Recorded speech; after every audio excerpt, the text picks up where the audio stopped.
দূরে সে পাশে বসে, পায়ে পায়ে কখনো চলে যায় দূর। এ জীবন উদযাপনের সুর, রেডিও রেডিও জাদু, এগিয়ে চলার সুর, রেডিও রেডিও জাদু। 90.8 megahertz community radio, Jadavpur university. মুক্ত চিন্তার পথে ভিন্ন মননের খোঁজ, কমিউনিটি রেডিও যাদবপুর। আপনারা শুনছেন কমিউনিটি রেডিও যাদবপুর 90.8 মেগাহার্টজ। এই বেতার সম্প্রচারটি যাদবপুর বিশ্ববিদ্যালয়ের technical education quality improvement programme TEQIP-র অংশ। কমিউনিটি রেডিও জেইউ 90.8 মেগাহার্টজে এখন শুনবেন গল্প কথায় নজরুল। অংশগ্রহণে ঈশা বিশ্বাস, অদিতি সমাদ্দার, কৃষ্ণেন্দু মুখার্জি এবং কৌশিক পাত্র। তোমার সুরের নেশায় যখন ঝিমাবে আকাশ, কাঁদিবে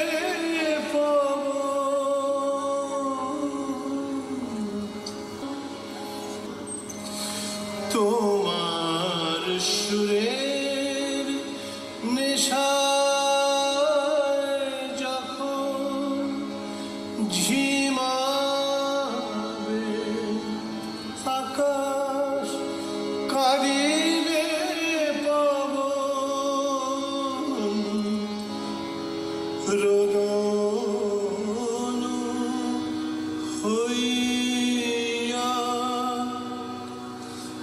আসিব তখন তোমার বুকে দুলিতে, আমারে দেব না ভুলিতে, আমি চিরতরে দূরে চলে যাব তো আমারে দেব না। বাংলা সাহিত্য জগতে নজরুল ইসলামের উপস্থিতি বহুমাত্রিক। তিনি কবি, গীতিকার, সুরকার, গল্পকার, ঔপন্যাসিক, নাট্যকার ও প্রবন্ধকার। কিন্তু আজ তাঁর অস্তিত্ব অনেকটাই বিদ্রোহী কবি এই বিশেষণে সীমাবদ্ধ। তাঁর গান এবং কবিতায় আচ্ছন্ন আমরা অনেকেই হয়তো জানি না যে সাহিত্যে নজরুলের প্রথম আত্মপ্রকাশ গল্পকার হিসেবে। প্রায় একই সময়ে কবিতা চর্চা শুরু করলেও কবি হিসেবে আত্মপ্রকাশে তিনি বেশ কিছুদিন কুণ্ঠিত ছিলেন। নজরুলের প্রথম গল্প বাউন্ডুলের আত্মকাহিনী প্রকাশিত হয় 1326 জ্যৈষ্ঠ সংখ্যা সওগাত পত্রিকায়। ছাপার হরফে প্রকাশিত এটি তাঁর প্রথম রচনা। এখান থেকেই হলো তাঁর গল্পের যাত্রারম্ভ। অবশ্য কবিতা ও গানের তুলনায় তাঁর গল্পের সংখ্যা নেহাতি নগণ্য। মোট 3টি গল্পগ্রন্থ ব্যথার দান, রিক্তের বেদন ও শিউলিমালায় সংকলিত তাঁর গল্প সংখ্যা 18টি। কবি হিসেবে তাঁর খ্যাতি হয়তো তাঁকে গল্পে স্থিত থাকতে দেয়নি। তাছাড়া কবিতায় বা গানে তাঁর যে পূর্ণতা বা সিদ্ধি তা তাঁর গল্পে খানিক অনুপস্থিত। তবু সাহিত্যের এক শাখায় কৃতি শিল্পীর অন্য শাখার পরিপূরক রচনা হিসেবে তার মূল্যায়নের একটা ক্ষেত্র তো থেকেই যায়, যা সৃষ্টির ও স্রষ্টার সামগ্রিকতাকে বুঝতে সাহায্য করে। একথা আমরা সকলেই জানি যে নজরুল প্রথম বিশ্বযুদ্ধে সৈনিক হিসেবে যোগ দিয়েছিলেন এবং 3 বছর করাচির সৈন্য শিবিরে ছিলেন। সেখানেই তার সাহিত্য চর্চা শুরু।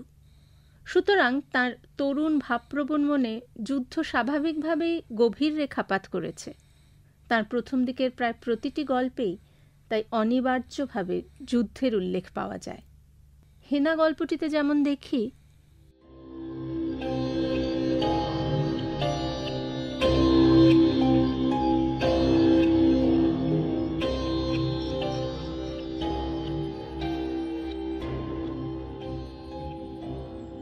ওহ, কি বুক ফাটা পিয়াস! এই যে পাশের বন্ধুর রাইফেলটা কাত করে ফেলে ঘুমিয়ে পড়েছে, একে আর হাজার কামান একসঙ্গে গর্জে উঠলেও জাগাতে পারবে না। কোনো সেনাপতিও আর তাকে হুকুম মানাতে পারবে না।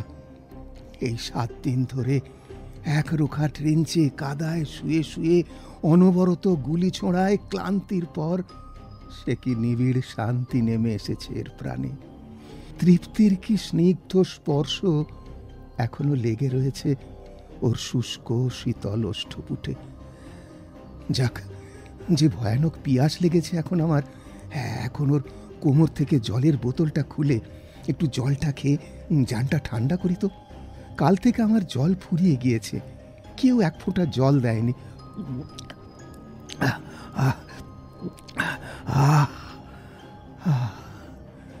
এই গভীর তৃষ্ণার পর এই এক চুমুক জল সে কত মিষ্টি। অনবরত চালিয়ে চালিয়ে আমার লুইস গানটাও আর চলছে না। এখন আমার মৃত বন্ধুর লুইস গানটা নিয়ে দিব্যি কাজ চলবে। এর যদি মা কিংবা বোন কিংবা স্ত্রী থাকতো আজ এখানে, তাহলে এর এই গোলার আঘাতে ভাঙা মাথার কুলিটা কোলে করে খুব একচোট কেঁদে নিত। যাক, খানিক পরে একটা 20-25 মনের মস্ত ভারী গোলা হয়তো ট্রেঞ্চের সামনেটায় পড়ে আমাদের দুজনাকেই গোড় দিয়ে দেবে। সে মন্দ হবে না। আমার এত হাসি পাচ্ছে ওই কান্নার কথা মনে হয়ে। আরে ধ্যাত, সবাই মরব, আমি মরব, তুইও মরবি। এ তো এত বড় একটা নিছক সত্যি, একটা স্বাভাবিক জিনিস নিয়ে কান্না কিসের? এই যে এত কষ্ট, এত মেহনত করছি, এত জখম হচ্ছি, তবুও সে কি একটা পৈশাচিক আনন্দ আমার বুক ছেয়ে ফেলেছে। সেই আনন্দটা এই কাঠ পেন্সিলটার সীসা দিয়ে এঁকে দেখাতে পারছি না। মস্ত ঘন ব্যথার বুকেও একটা বেশ আনন্দ ঘুম পাড়ানো থাকে, যেটা আমরা ভালো করে অনুভব করতে পারি না। এই লেখা অভ্যেসটা কি খারাপ! এত আগুনের মধ্যে সাঁতরে বেড়াচ্ছি, পায়ের নিচে 10-20টা মরা, মাথার উপর উড়োজাহাজ থেকে বোমা ফাটছে, থম থম থম, সামনে 20 হাত দূরে বড় বড় গোলা ফাটছে, গুড়ুম গুড়ুম, পাশ দিয়ে চলে যাচ্ছে রাইফেল আর মেশিন গানের গুলি, শো শো শো। তবু এই 7টা দিন মনের কথাগুলো খাতার কাগজগুলোকে না জানাতে পেরে জানটাকে কি ব্যতিব্যস্ত করে তুলছিল। আজ এই কটা কথা লিখে বুকটা বেশ হালকা বোধ হচ্ছে। পাশের মরা বন্ধুর গায়ে ঠেস দিয়ে দিব্যি একটু আরাম করে নেওয়া যাক। ও কি আরাম!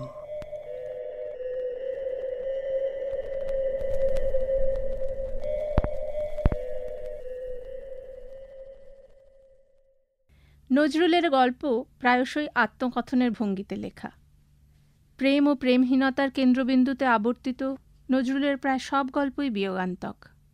গল্পের নজরুলকে পাই ব্যর্থ প্রেমের রূপকার হিসেবে। রাক্ষসী গল্পটিতে প্রেম ও ঈর্ষার সংশ্লেষে সমাজের আসল রূপটি ধরা পড়ে। গতিময় এই গল্পটিতে নারী মনস্তত্ত্বের সূক্ষ্ম ব্যবহার ছাড়াও নজরুলের সমাজ সচেতনতার নিদর্শন রয়েছে।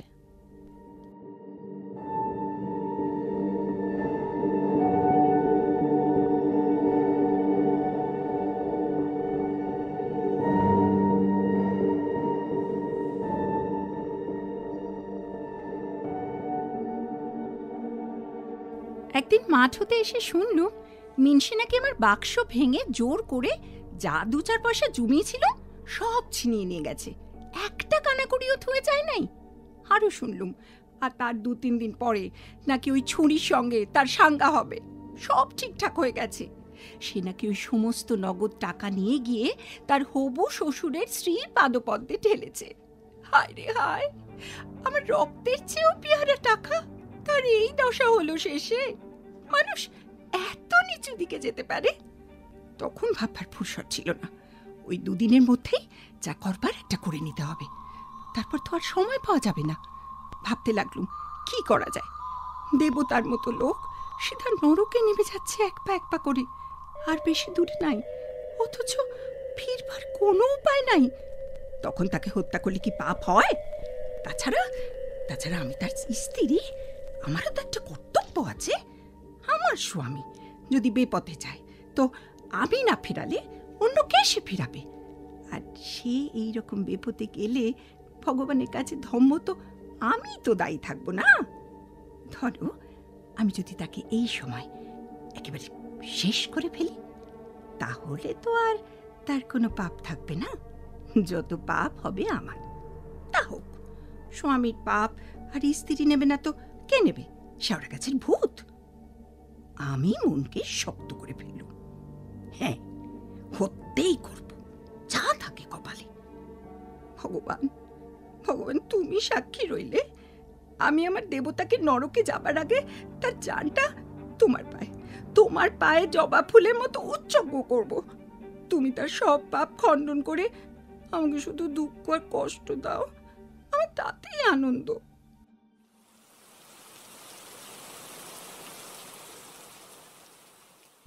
সেই সাঁঝে একটু ঝিমঝিম বৃষ্টির পর মেঘটা পরিষ্কার হয়ে এসেছে। এমন সময় দেখতে পেলুম আমার স্বামী একা ওই আবাগিদের বাড়ির পেছনে তেঁতুল গাছটা তলায় বসে খুব মন দিয়ে একটা খাটের খুঁড়োয় রেদা বুলোচ্ছে। কি করতে হবে যা করে ভেবে নিল। চারিদিকে তাকিয়ে দেখলুম কেউ কোথাও নাই। আমি পাগলের মতো ছুটে এসে দাটা বের করে নিলুম। সাঁঝের সূর্যটা লাল আলো দাটার উপর পড়ে চকমক করে উঠল। ওই ঝাপসা রোদে আবার বৃষ্টিও নেমে এলো। ঝিমঝিম ঝিমঝিম বৃষ্টি পড়ছে। বাড়ির পাশে তখন একবার একটা ছেলে জলে ভিজতে ভিজতে গাইছিল, রোদে রোদে বৃষ্টি হয়, খ্যাকশিয়ালের বিয়ে হয়, রোদে রোদে বৃষ্টি হয়। আমি আঁচলে দাটা লুকিয়ে দৌড়ে বাঘিনীর মতো গিয়ে কি যে জোরে তার বুকে চেপে বসলুম। আর সে হাজার জোর করেও আমাকে উল্টিয়ে ফেলতেই পারলে না। আর তার ঘাড়ে মস্ত একটা কোপ বসিয়ে দিতেই আমার হাতটা অবশ হয়ে এলো। তখন সে দৌড়ে পাশের পাটক্ষেতটায় গিয়ে চিৎকার করে পড়ে গেল। আর আমি তখন রক্তমুখ হয়ে উঠেছি। আমি আবার গিয়ে দুটো কোপ বসাতেই তার ঘাড় হতে মাথাটা আলাদা হয়ে গেল। তারপর খালি লাল আর লাল। আমার চারিদিকে শুধু রক্ত নিচে বেড়াতে লাগলো, রক্ত। তারপর কি হয়েছিল আমার মনে নেই। হাস্যরস বা হিউমারের ব্যবহার নজরুলের গল্পে আমরা বিক্ষিপ্তভাবে পাই। এ ব্যাপারে তাঁর স্বাচ্ছন্দ্যের প্রমাণ মেলে জিনের বাদশা বা অগ্নিগিরি ইত্যাদি গল্পগুলোতে। বাউন্ডুলের আত্মকাহিনীর একটি অংশ শুনুন।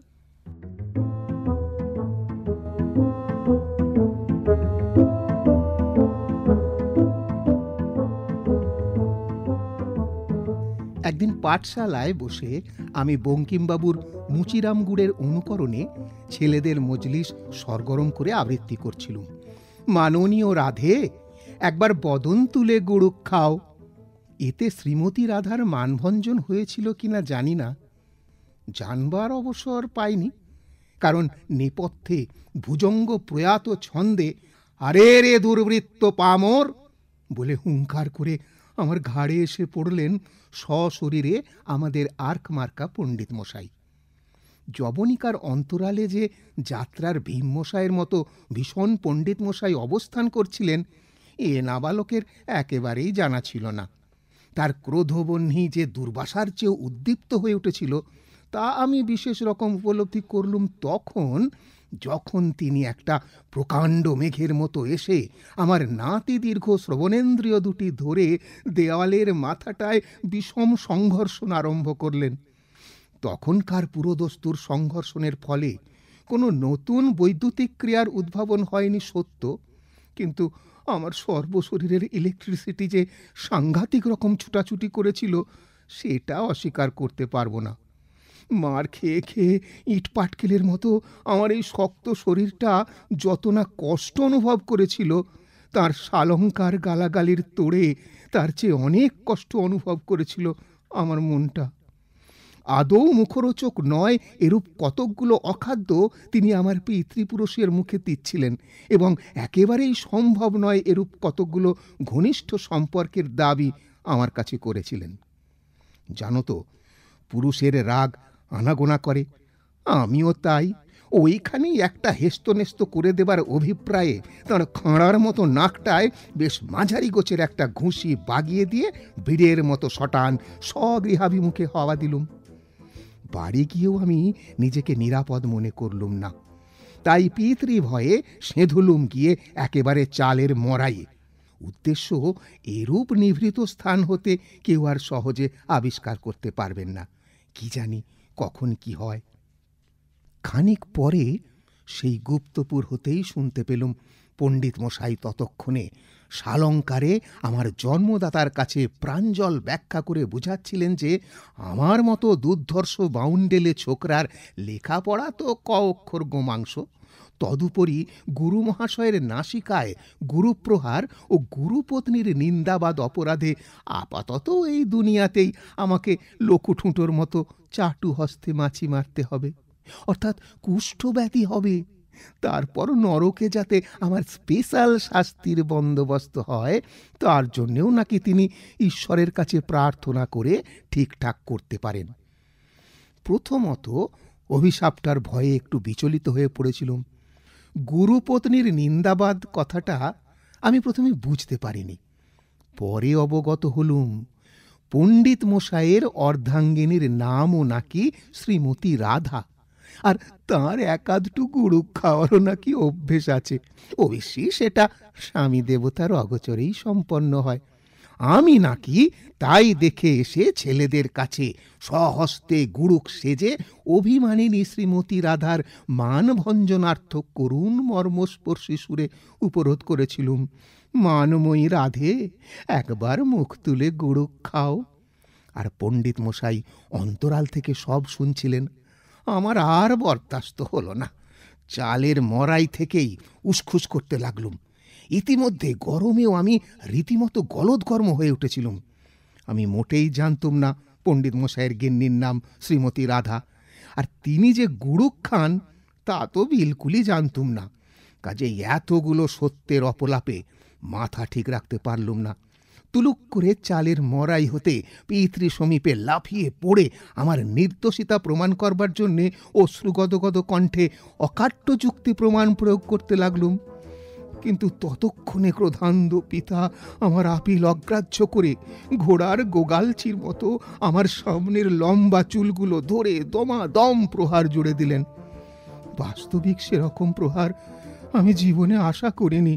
চপেটাঘাত, মুষ্টাঘাত, পদাঘাত ইত্যাদি 4 হাত পায়ের যত রকম আঘাত আজ পর্যন্ত আবিষ্কৃত হয়েছে, সব যেন রবিবাবুর গানের ভাষায় শ্রাবণীর ধারার মতো পড়তে লাগলো আমার মুখের পরে, পিঠের পরে। সেদিনকার পিটুনি খেয়ে আমার পৃষ্ঠদেশ বেশ বুঝতে পেরেছিল যে তার পিঠ নাম সার্থক হয়েছে। একেই আমাদের ভাষায় বলে পেঁদিয়ে বৃন্দাবন দেখিয়ে দেওয়া। বৃন্দাবন না দেখি তারপর তিনি বাবা আমায় বর্ধমান এনে নিউ স্কুলে ভর্তি করে দিলেন। কি করি, আমি নাচারের মতো সহ্য করতে লাগলুম। কথায় বলে, ধরে মারে না, সয় ভালো।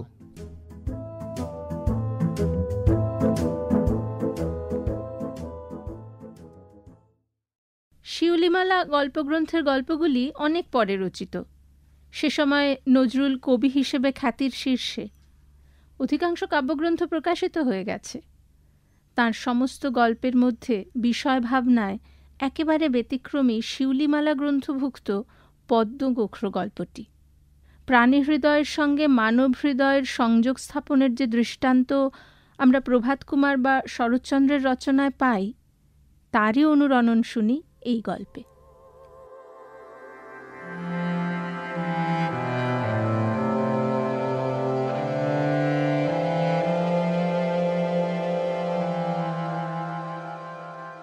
অর্থপ্রাপ্তির পর হইতেই জোহরা যেমন পদ্মগোখ্র যুগলের প্রতি অতিরিক্ত স্নেহপ্রবণ হইয়া উঠিল, সাপ দুটিও জোহরার তেমনি অনুরাগী হইয়া পড়িল। অথবা হয়তো দুধ কলার লোভেই তাহারা পিছু পিছু ফিরিতে লাগিল। জোহরার শ্বশুর, শাশুড়ি, স্বামী সাপের ভয়ে যেন প্রাণ হাতে করিয়া সর্বদা মৃত্যুর বিভীষিকা দেখিতে লাগিলেন। বাস্তু সর্প, মারিতেও পারেন না, পাছে আবার ওই দৈব অর্জিত অর্থ সহসা উবিয়া যায়। অবশ্য সর্পযুগল যেরূপ শান্ত ধীরভাবে বাড়ির সর্বত্র চলাফেরা করিতে লাগিল, তাহাতে ভয়ের কিছু ছিল না। তবু জাত সাপ তো একবার ক্রুদ্ধ হইয়া ছোবল মারিলেই মৃত্যু যে অবধারিত। পিতৃ পিতামহের ভিটা ত্যাগ করিয়া যাওয়াও এক প্রকার অসম্ভব। তাহারা যে কি করিবে ভাবিয়াই পাইল না। জোহরা হয়তো রান্না করিতেছে, হঠাৎ দেখা গেল সর্পযুগল তাহার পায়ের কাছে আসিয়া শুইয়া পড়িয়াছে। শাশুড়ি দেখিয়া চিৎকার করিয়া ওঠেন। বধূ তাহাদের তিরস্কার করিতেই তাহারা আবার নিঃশব্দে সরিয়া যায়। বধূ শাশুড়ি খাইতে বসিয়াছে, হঠাৎ বাস্তু সর্পদয় আসিয়া বধূর ডালের বাটিতে চুমুক দিল। দুগ্ধ নয় দেখিয়া ক্রুদ্ধ গর্জন করিয়া উঠিতেই বধূ আসিয়া অপেক্ষা করিতে বলিতেই তাহারা ফনা নামাইয়া শুইয়া পড়ে। বধূ দুগ্ধ আনিয়া দেয়, খাইয়া তাহারা আবার কোথায় অদৃশ্য হইয়া যায়। ভয়ে শাশুড়ির পেটের ভাত চাল হইয়া যায়। ইহাও সহ্য হইয়াছিল, কিন্তু সাপ দুইটি এইবার যে উৎপাত আরম্ভ করিতে লাগিল, তাহাতে জোহরার স্বামী বাড়ি ছাড়িয়া কলিকাতা পলাইয়া বাঁচিল। গভীর রাত্রে কাহার হীন স্পর্শে আরিফের ঘুম ভাঙিয়া যায়। উঠিয়া দেখে তাহারই শয্যা পার্শ্বে পদ্মগোখ্রদ্বয় তাহার বধূর বক্ষে আশ্রয় খুঁজিতেছে। সে চিৎকার করিয়া পলাইয়া আসিয়া বাহির বাটিতে শয়ন করে। জোহরা তিরস্কার করিলে তাহারা ফিরিয়া চলিয়া যায়। কিন্তু আবার কিছুক্ষণ পরে ভীত সন্তানের মতো তাহারা ফিরিয়া আসিয়া তাহার পায়ে লুটাইয়া লুটাইয়া যেন কি মিনতি জানায়। জোহরার চক্ষু জলে ভরিয়া ওঠে, আর তিরস্কার করিতে পারে না। বেদেনীর মতো নির্বিকার নিঃশঙ্ক চিত্তে তাহাদের আদর করে, পার্শ্বে ঘুমাইতে দেয়।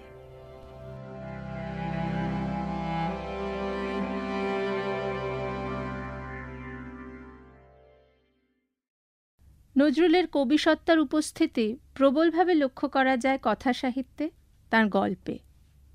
গল্পগুলির কাব্যময়তা, অনাবিল আবেগ, স্বতঃস্ফূর্ত প্রাণোচ্ছলতা সহজেই পাঠককে আকর্ষণ করে।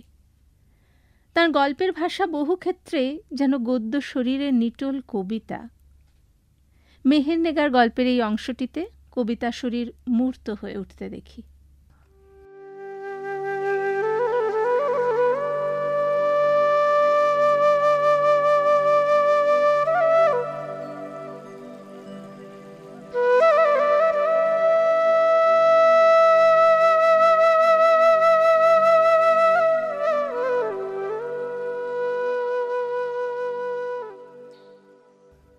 আদরিণী অভিমানী বধূর মতো সন্ধ্যা তার মুখটাকে ক্রমশই কালিপানা আঁধার করে তুলছিল। এমন সময় কৃষ্ণপক্ষের দ্বিতীয় তিথির এক আকাশ তারা তাকে ঘিরে ধরে বললে, সন্ধ্যারানী, বলি এত মুখ ভার কিসের? এত ব্যস্ত হোস নে লো, ওই চন্দ্রদেব এলো বলে। অপ্রতিভ বেচারি সন্ধ্যার মুখে জোর করে হাসার সলজ্জ মলিন ঈষৎ আলো ফুটে উঠল। চাঁদ এলো মদখোর মাতালের মতো টলতে টলতে। চোখ মুখ লাল করে এসেই সে জোর করে সন্ধ্যাবধূর আব্রু ঘোমটা খুলে দিলে। সন্ধ্যা হেসে ফেললে। লুকিয়ে দেখা বউটির মতো একটা পাখি বকুল গাছে থেকে লজ্জারাঙা হয়ে টিটকারি দিয়ে উঠল, ছি ছি।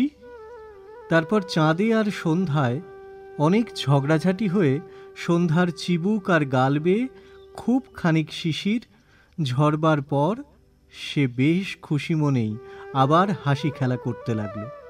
কতকগুলো বেহায়া তারা ছাড়া অধিকাংশকেই আর দেখা গেল না।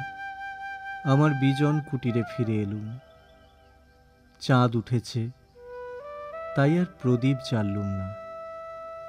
আর জ্বালালেও দীপশিখার ওই ম্লান ধোঁয়ার রাশটা আমার ঘরের বুক ভরা অন্ধকারকে একেবারে তাড়াতে পারবে না। সে থাকবে লুকিয়ে পাতার আড়ালে, ঘরের কোণে, সব জিনিসেরই আড়ালে, ছায়া হয়ে আমাকে মধ্যে রেখে ঘুরবে আমারই চারপাশে। চোখের পাতা পড়তে না পড়তে হড়পা বানের মতো হুপ করে আবার সে এসে পড়বে, যেই একটু সরে যাবে এই দীপশিখাটা। ওগো আমার অন্ধকার, আর তোমায় তাড়াবো না। আজ হতে তুমি আমার সাথী, আমার বন্ধু, আমার ভাই। বুঝলে ভাই আঁধার, এই আলোটার পেছনে খামোখা এতগুলো বছর ঘুরে মরলুম। আমি বললুম, ওগো মেহের নেগার, আমার তোমাকে চাই, নইলে যে আমি বাঁচব না। তুমি আমার, নইলে এত লোকের মাঝে তোমাকে আমি নিতান্ত আপনার বলে চিনলুম কি করে? তুমিই তো আমার স্বপ্নে পাওয়া সাথী, তুমি আমার, নিশ্চয়ই আমার। চলতে চলতে থমকে দাঁড়িয়ে সে আমার পানে চাইলে। পলাশ ফুলের মতো ডাগর টানা টানা কাজল কালো চোখ দুটির গভীর দৃষ্টি দিয়ে আমার পানে চাইলে। কলসিটি কাঁখে সে ওই পথের বাঁকেই অনেকক্ষণ স্তব্ধ হয়ে রইল। তারপর বললে, আচ্ছা তুমি পাগল? আমি ঢোক গিলে একরাশ অশ্রু ভিতর দিকে ঠেলে দিয়ে মাথা দুলিয়ে বললুম, তার আঁখির ঘন কৃষ্ণ পল্লবগুলিতে আঁসু উতলে এলো। তারপর সে তাড়াতাড়ি চলে যেতে যেতে বললে, আচ্ছা, আমি তোমারই।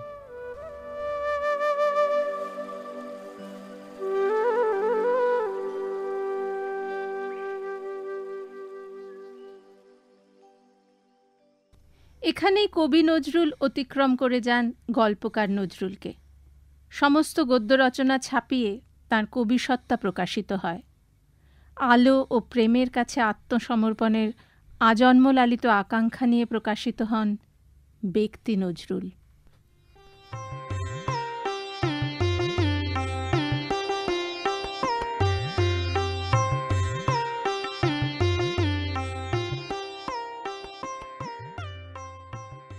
কমিউনিটি রেডিও JU 90.8 মেগাহার্টজে এতক্ষণ শুনলেন গল্প কথায় নজরুল। অংশগ্রহণে এশা বিশ্বাস, কৌশিক পাত্র, অদিতি সমাদ্দার ও কৃষ্ণেন্দু মুখার্জি। কেমন লাগলো আমাদের এই অনুষ্ঠান? আপনারা জানান ফোন করে এই নম্বরে 24572620। ইমেল করেও আপনার মতামত জানাতে পারেন radiojU@gmail.com। এই অনুষ্ঠান ইউটিউব চ্যানেলেও শুনতে পাবেন। আমাদের ইউটিউব চ্যানেল রেডিও JU। শুনতে থাকুন কমিউনিটি রেডিও JU 90.8 মেগাহার্টজ। দূরে সে পাশে বসে, পায়ে পায়ে কখনো চলে যায় দূর।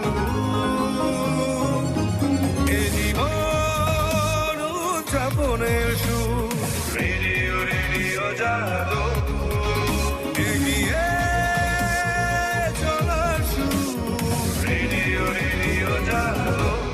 90.8 megahertz, Community Radio, Jadavpur University.